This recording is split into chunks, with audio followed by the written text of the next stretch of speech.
What's going on, everybody? Hope you all are having a fantastic day today. Now, I know a lot of you guys are probably a little frustrated with me with how positive I'm talking about Call of Duty Black Ops Cold War. I'm sure a lot of you guys are thinking that I'm jumping to conclusion and, I'm not taking my time when it comes to this video game. And I do apologize. I know I might be sounding way too excited about this game, but it just feels good to finally make something positive on YouTube. A lot of people hate my channel and hate me because I talk so much crap about Modern Warfare. And I guess a lot of people think that I just talk crap about Modern Warfare because I want to talk crap. No, that's not the case. If I don't like a video game, I'm going to talk bad about it. If I enjoy a video game, I'm going to talk good about it. And Modern Warfare was a full year of bullcrap gameplay. I hated the video game, so that's all I made content about. I made content for a full year about how I disliked Call of Duty Modern Warfare with a few positive comms and live gameplays, sprinkled into the mix here and there. But overall, I despised Modern Warfare with all my heart. So it was a full year of just completely disappointing negative content.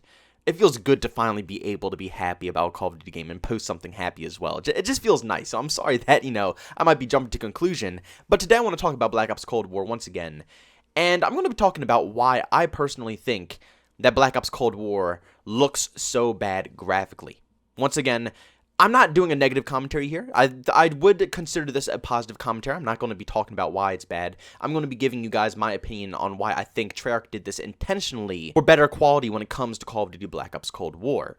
Now, we can all be very honest here. Modern Warfare is far superior when it comes to graphics and animations compared to Call of Duty Black Ops Cold War. Yes, the lighting and the colors are a little bit more vibrant to make it easier to see people, but when we're talking about actual good-looking graphics, Modern Warfare is one of those video games. It's a stunning video game, absolutely gorgeous visuals, great-looking camos, and amazing animations. Besides the inspection animations, they just pretty much copied and pasted the same thing for all the guns instead of having a unique animation per each weapon, so that was kind of, left behind. But the rest of the animations, whether you're pulling out your gun, you're reloading a magazine, you're switching to another weapon, you're slide canceling, you're sprinting, you're mounting, you're, climbing over a wall, whatever the animation is, it is clean, and you can see the attention to details that the graphic developers really put into this video game. It's absolutely stunning. And then we come to Black Ops Cold War, and that's probably the first thing that a lot of you guys noticed. It just looks like utter booty cheeks after coming from a game like Modern Warfare. But part of me doesn't think that Treyarch is doing this intentionally. Now, their games have always looked a little less, visually appealing compared to Infinity Ward titles. Infinity Ward has always went for the hyper-realistic style video game. Ever since Call of Duty 4 and everything past that, I would say maybe Infinite Warfare was the only game that they decided to, tone down a little bit and go a little bit more cartoonish. But every single game they've made, Call of Duty 4, Modern Warfare 2, Modern Warfare 3, Call of Duty Ghosts, it doesn't matter what game it is, the graphics are always very realistic, they look crisp, they look good, the animations are solid. That's usually what Infinity Ward strives to accomplish.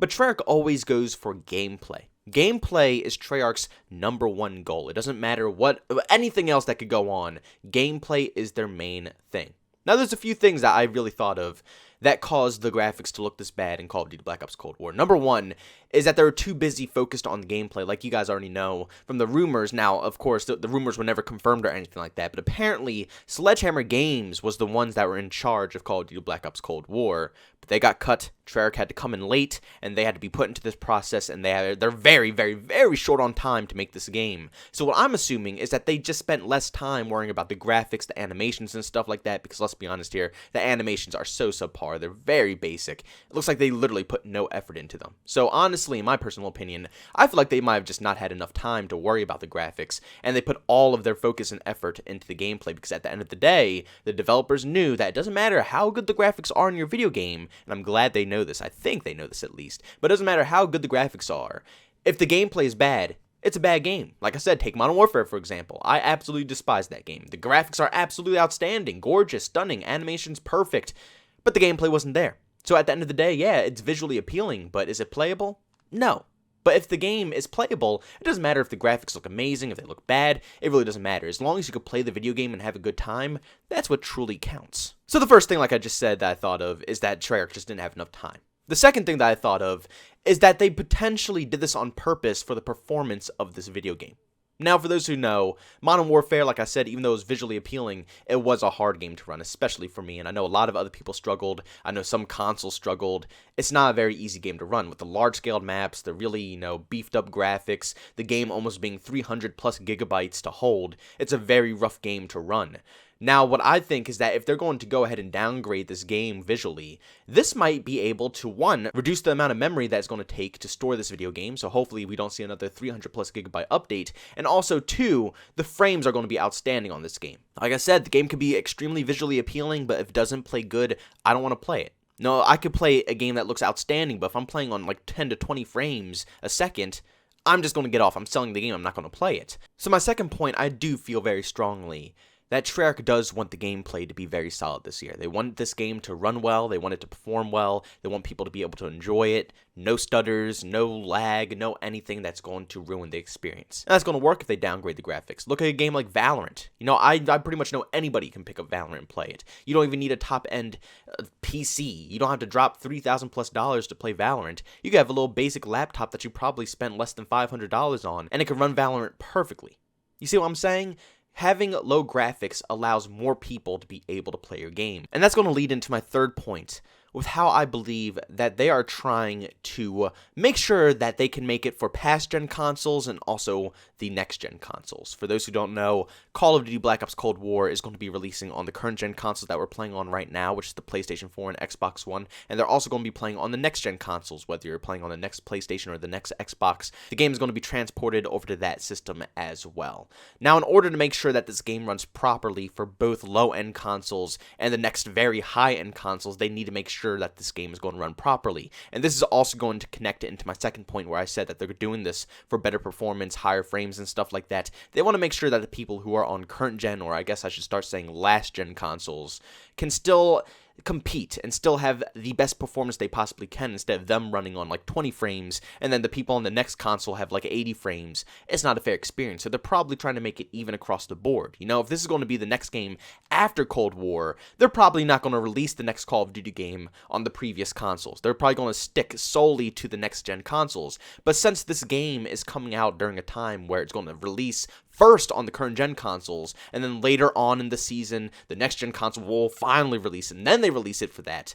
Instead of that happening, the next Call of Duty game is just going to release strictly for the next gen consoles. So in order to keep things fair, obviously they're going to downgrade the graphics to try to improve the performance of this video game. That's the best possible way to do so. You know, very flashy graphics, very flashy animations, stuff like that. All are going to take up performance. It's going to make it run slower, be harder to perform with. And for a title as big as Call of Duty, you know, millions if not billions of players know of this name and buy this game yearly, you got to make sure that everybody can run it so everybody has an equal experience. You know, this isn't some small indie title that only a few people are going to get their hands on, and it doesn't matter if their, you know, performance is going to be different. This is a competitive FPS game, not a puzzle game, not a racing game. This is a competitive first-person shooter, and one of the biggest competitive first-person shooters ever made. And in first-person shooters, it's all about who has the better performing console or PC, and whoever can have the better reaction time and stuff like that. And when you have someone going on 10 frames versus someone on 80 frames, it is a massive difference in gameplay. But to be honest, I could be completely wrong. Honestly, the graphics could just be bad because Treyarch doesn't know how to do graphics, and they made this look like crap. But I really do think that there's a reason behind it, and like I said, I'm in positive mode right now. I'm not going to say anything negative about this video game until proven elsewise. If Treyarch comes out and says some stupid stuff, like Modern Warfare did, Infinity Ward did, and, you know, I instantly roasted them, if Treyarch does that, I'm going to have to call them on it. You know, if I end up playing this video game and it's awful, my whole opinion is going to change. I hope you guys know this. This channel, I know there's a lot of people who are new to this channel, but my opinion changes all the time. You know, Modern Warfare, I started off slowly kind of enjoying it in the beta, but then after that, it all went downhill. You know, my opinion changed. And right now, I'm absolutely loving how Black Ops Cold War looks, but I could go ahead and I could play Black Ops Cold War, and I could hate it, and then I'm just going to make a bunch of hate videos, which I might lose a ton of you guys. I may gain a ton of new people. Who knows what the outcome of it is, but I'm going to tell you guys the truth of how I feel. So I'm not being prejudiced, but I'm just trying to be positive until they prove me elsewise. And right now, everything has been looking so good for this video game that honestly, I do believe that Treyarch is trying to do nothing but something positive for the community. You know, like I said, this could just completely go south, and this might be the worst game in the world, worst graphics, worst gameplay, worst performance, who knows. But I really do think that this is an intentional thing that they're doing here to make sure that the game runs at its top performance. Like I said, this game is going to be releasing on the current gen and next gen, and they're also trying to compete with Modern Warfare and trying to make the storage space, because that was a massive issue. And also multiple tweets have come out from the actual Infinity Ward developers stating that they know about the massive, storage issues and stuff like that, and they're trying to work on it. So it's a well-known issue when it comes to Activision and the developers who work around Call of Duty that the storage in Modern Warfare is absolutely out of this world. So Treyarch right now is confronted with two major issues: insane storage and also having to run on two different generations of consoles. It's going to be a rough one, so I think that this is intentional to make sure that the game can run at its optimal performance and at the same time be able to not, be 300 gigabytes and taking up our whole console space or PC space. But guys, do me a massive favor and leave your opinions down below. Do you think that Treyarch is just doing a really bad job right now and the graphics are just bad because Treyarch just doesn't know what they're doing? Or do you think that they're doing this for a reason and making this game look downgraded so it can perform better when it comes to different gen consoles and having better storage? What do you guys think? Leave your opinions down below. But guys, if you enjoyed today's commentary, don't forget to leave a like, and by all means, if you hated it, leave a dislike. Also, if you're brand new and you enjoyed what you heard, don't forget to subscribe and hit that bell notification button. Also, want to chat with me? I have two ways to do so. I have a Twitter and a Discord. Both those links are in the description. And also, if you want to catch me live stream some video games, do that over on Twitch. Link to that is in the description as well. Guys, thank you so much for tuning in, and I'll see you on the next one. Peace out.